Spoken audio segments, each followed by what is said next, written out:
এটা খুব ভালো অঙ্ক, পরীক্ষা এসেছিল অঙ্কটা। দেখ কি বলছে, in an examination P% student passed in English, Q% passed in mathematics. আমি বারবার কি বলছি, অঙ্ককে সবসময় রিলেট করতে হবে, বুঝতে হবে। And X student passed in both the subjects, if nobody fails, কেউ ফেল করেনি, সবাই পাস করেছে, তাহলে বলছে টোটাল নাম্বার অফ স্টুডেন্টটা বার করো in terms of P, Q আর এক্সেট্রা। আমি তোকে বললাম হ্যাঁ, তাহলে একটু চল বুঝি।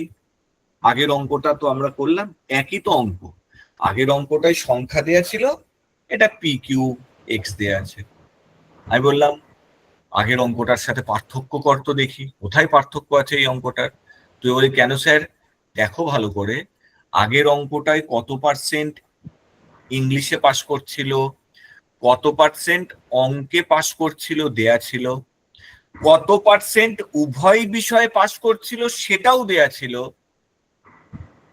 কতজন উভয় বিষয়ে পাস করছে সেটাও দেয়া ছিল। তাহলে এই অঙ্কটাতে কি পার্থক্য দেখছিস তুই? তুই বলি দেখো স্যার, এই অঙ্কটাতে দুটো সাবজেক্টের কথা বলে দিয়েছে, অঙ্ক আর ইংলিশ, কিন্তু দেখো আগের অঙ্কটায় কিন্তু উভয় বিষয়ের পার্সেন্টেজ যেটা দেয়া ছিল সেটা কিন্তু এখানে দেয়া নেই। আর তো দেয়া নেই তো ধরে নেই, ধরতে কি অসুবিধা আছে? তাহলে আমি যদি ছবি আঁকি, তাহলে এইটা এইটা, তাহলে এটা P%, এটা Q%, মাঝখানে R% ধরে নিচ্ছি আমি। উভয় বিষয় আমি ধরে নিচ্ছি let passed in both subject. দেখ আমাকে তো, আমি সবসময় কি বলি, আগে অঙ্ক রিলেট করবি, কখনো অঙ্ক করতে যাবি না। আচ্ছা ঠিক আছে, আরে আমি তো আগে তো এই অঙ্ক করেছি, এই অঙ্কটার সাথে কোথায় মিল বা কোথায় অমিল আমি খুঁজে পাচ্ছি বা দেখতে পাচ্ছি, একটু দেখে নিই। তুই বলি সব জায়গাতে একই আছে, শুধু বোথ সাবজেক্টের পার্সেন্টেজটা এখানে দেয়া নেই। আমার তো দেয়া নেই তো ধরে নে, আমরা তো অ্যারিথমেটিক পাটিগণিত ধরেই করি, তো ধর, অসুবিধা কি আছে? তাহলে let passed in both subject ধরে নিচ্ছে R%, ধরলাম। তাহলে বল নো বডি ফেলস, তাহলে এবার এখানে অঙ্কে কিসের কথা বলেছে? ফেলের কথা বলছে, কেউ ফেল করছে না, মানে সবাই পাস করছে, তাহলে ফেল পার্সেন্ট লিখলাম। তাহলে 100 মাইনাস পাসগুলোকে বাদ দেবো, তাহলে দেখ অঙ্কে সব পাশেরই কথা বলেছে, পাস পাস পাস, তাহলে কি লিখবো? P+Q-R লিখলাম। আচ্ছা নো বডি ফেলস মানে জিরো, কেউ ফেল করছে না, 0% ফেল করছে, ইকুয়ালস টু 100 মাইনাস P+Q-R। খেয়াল কর, আগে তুই কি বার করেছিলি দেখ তো, বোথ সাবজেক্টেরটা বার করেছিলি না? আর বোথ সাবজেক্টটা বার করে তো তুই কি লিখেছিলি? 41% মানে 369 বোথ সাবজেক্টে যতজন স্টুডেন্ট পাস করছে। তাহলে এখানেও ঠিক তাই, তুই কি বার করবি?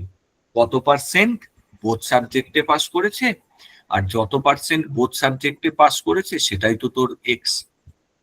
তাহলে এবার চল করি, 100টা ওদিকে মাইনাস হয়ে চলে গেল, তাহলে 0 মাইনাস 100 কত হয়? -100ই হয়, মাইনাস P+Q-R, দুদিকে মাইনাস মাইনাস উড়িয়ে দে।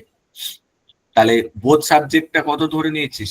আর তোকে আর এর ভ্যালু বার করতে হবে, তাহলে আরটা এদিকে প্লাস করে নিয়ে চলে আয়, আর 100টা ওদিকে মাইনাস করে নিয়ে চলে যায়। তাহলে আর ইকুয়ালস টু কি পেলাম বল? P+Q-100। আচ্ছা তাহলে আমি কি বলবো বল, এই R% মানেই তো আমার এক্স স্টুডেন্ট, এই R% মানেই আমার এক্স স্টুডেন্ট। আবার দেখ আমাকে বার করতে বলেছে PQ-X এর টার্মে, আবার R% মানে এইটা, তো সেই জন্য আমি কি করব, এই আর এর জায়গাতে এই P+Q-100টা বসিয়ে দেবো। তাহলে P+Q-100% মানে কি বলবো? Ex student. তাহলে 1% মানে কত? এক্স বাই এইটা, তাহলে 100% মানে কত? তাহলে এক্স বাই P+Q-100 ইন্টু 100, তাহলে 100x বাই P+Q-100। দেখ আমাকে বলেছে অ্যান্সার যেটা বেরোবে সেই অ্যান্সারে পি কিউ এক্স তিনটেকেই থাকতে হবে। তো দেখ পি কিউ এক্স তিনটেই আমার আছে, তাহলে 100x, তাহলে 100% মানে কি বলবো, 100x by P plus Q minus 100। বল কোন অসুবিধে?